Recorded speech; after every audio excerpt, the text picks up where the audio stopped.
આજે અમે કલેક્ટરશ્રીને અમે તમામ કોર્પોરેટરો સાથે આજે આવેદનપત્ર આપવા આવ્યા છીએ અને એટલા માટે આજે કલેક્ટરશ્રીને આવેદનપત્ર આપવું પડે છે કે જે 2 દિવસ પહેલા એટલે કે પરમ દિવસે 5 તારીખે એક 2 વર્ષનું બાળક ખુલ્લી ગટરની અંદર પડી જવાથી મૃત્યુ પામ્યું છે। આ જે ઘોર બેદરકારી છે એ તંત્રની બેદરકારી છે। તંત્રની બેદરકારીના કારણે એક પરિવારે પોતાનો દીકરો ગુમાવ્યો છે। આ પહેલી ઘટના તો સુરતમાં નથી, આના પહેલા પણ ડિંડોલીની અંદર 5 વર્ષની બાળકી ગટરમાં પડીને મૃત્યુ પામી હતી। સચિન પાલીની અંદર દુર્ઘટના બની હતી, એમાં પણ 7 જેટલા લોકો મૃત્યુ પામ્યા હતા। ત્યાર પછી સિટી લાઇટ રોડ ઉપર આગની દુર્ઘટનાની અંદર 2 સ્ત્રીઓ મૃત્યુ પામી હતી। આજથી 2 વર્ષ પહેલા એક બાળક રમતા રમતા ખાડીમાં પડી જવાથી, બમરોલીની ખાડીમાં પડી જવાથી મૃત્યુ પામ્યું હતું। તો આવી અવારનવાર ઘટનાઓ બને છે। તંત્રના ભોગે આજે સામાન્ય લોકોના બાળકો, સામાન્ય લોકો આમાં જીવ ગુમાવે છે, છતાં પણ તંત્ર ચૂપ છે, જાડી ચામડીનું છે।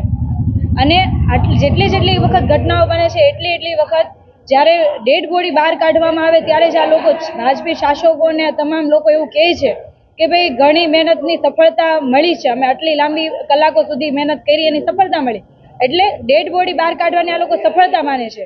અમે આમ આદમી પાર્ટી તરીકે અમે વારંવાર અવાજ ઉઠાવ્યો છે, વારંવાર ન્યાયની પ્રાર્થના કરી છે, વિનંતી કરી છે, રજૂઆત કરી છે, વિરોધ કર્યો છે, છતાં પણ એક પછી ઘટનાઓ બને છે। કમિશનરને વારંવાર વિરોધ કર્યો છે, કમિશનરને વારંવાર કીધું છે કે ભાઈ તમે કોઈ પણ કાયદેસરની કાર્યવાહી કરો, અધિકારીઓ ઉપર કાર્યવાહી કરો જેથી ભવિષ્યમાં આવી બીજી કોઈ ઘટના ના બને, પરંતુ હર હંમેશા ઘટનાઓ દબાવી દેવામાં આવે છે। ક્યાંક ને ક્યાંક પોતાના માનીતા અધિકારીઓ અને ભાજપી શાસકોના કારણે એ લોકોને છાવરવામાં આવે છે। ક્યાંક ને ક્યાંક ભારતીય જનતા પાર્ટીના શાસકો સાથે ભ્રષ્ટાચાર કરીને તમામ લોકો હળીમળીને રહેતા હોય જેથી છાવરી લેવામાં આવે છે, પરંતુ આવી ઘટનાઓ ક્યાં સુધી બનશે? કેટલા સમય સુધી હજી પણ સામાન્ય લોકોના બાળકો, સામાન્ય લોકો પોતાનો જીવ ગુમાવતા રહેશે? જેથી આજે અમે કલેક્ટરશ્રીને રજૂઆત કરવા માટે આવ્યા છીએ અને આજે કલેક્ટરશ્રી જો જવાબ નહીં આપે કે કાયદેસરની કાર્યવાહી થશે કે નહીં, તો અમે ત્યાં બેસીને જવાબ માંગતા રહીશું।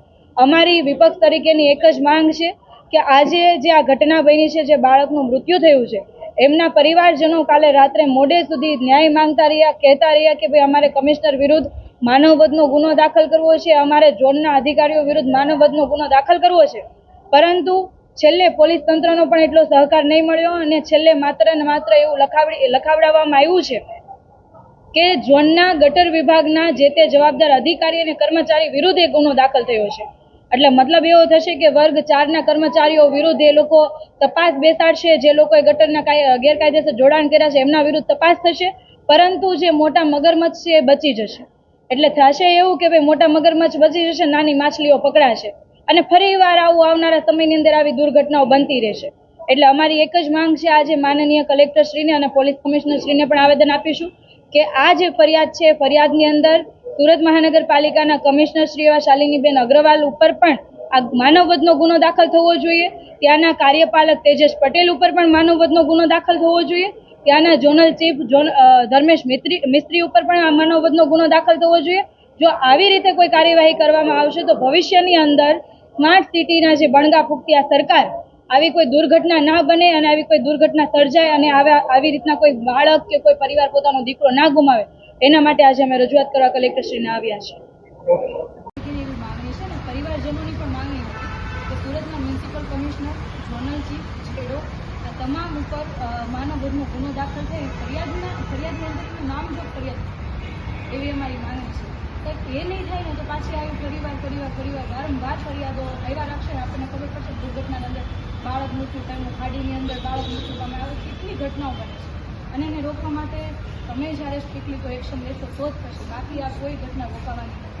અમે આ જોઈએ છીએ, અમે એના પરિવારો સાથે મળીએ છીએ ત્યારે અમને એવું દુઃખ લાગે કે 70 લાખ લોકોએ જ્યારે પ્રતિનિધિત્વ માટે વિપક્ષમાં અમને બેસાડ્યા છે, અમે વિરોધ કરીએ છીએ, અમે અવાજ ઉઠાવીએ, અમે કેવું સદનમાં અવાજ ઉઠાવીએ, સદનમાં વિરોધ કરીએ, મ્યુનિસિપલ કમિશનરના વિરુદ્ધની ઠપકાની દરખાસ્ત લાવીએ, પાછા સરકારમાં મોકલવા માટેની દરખાસ્તો લાવીએ, પછી થાય કેવું કે શાસકોની સામે અમારી બહુમતી ઓછી પડે એટલા માટે દરખાસ્ત ઉડી જતી હોય છે અને એના ઉપર કોઈ એક્શન નથી લેવા શકતો, પણ આ સાહેબ પાસે એટલો પાવર છે કે તમે એના ઉપર એક્શન લઈ શકો।